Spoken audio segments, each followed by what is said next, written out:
داسې پیغمبر په امت کې ما او تا پیدا یو چې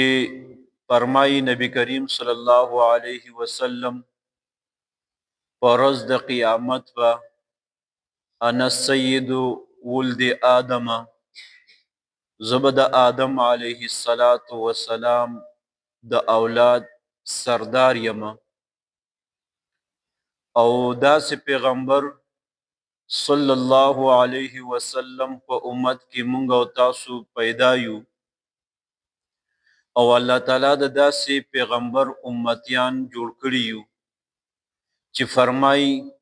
په ورځ د قیامت باندې د ټولو نه اول به زه د قبر نه پاسمه.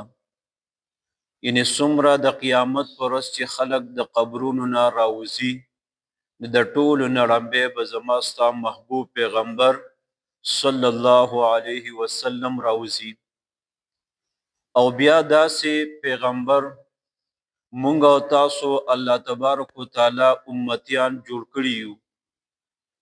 چې هغه پیغمبر محبوب صلی الله علیه وسلم فرمایي چې د قیامت پر ورځ باندې د ټولو نه اول زه الله رب العزت ته سفارش کوم او زما سفارش به الله تبارک وتعالی قبلی. نو موږ او تاسو عزتمندو د دې حدیث مبارک نه معلومه شوه چې یو داسې عظیم پیغمبر امتیان الله تبارک وتعالی جوړ کړي یو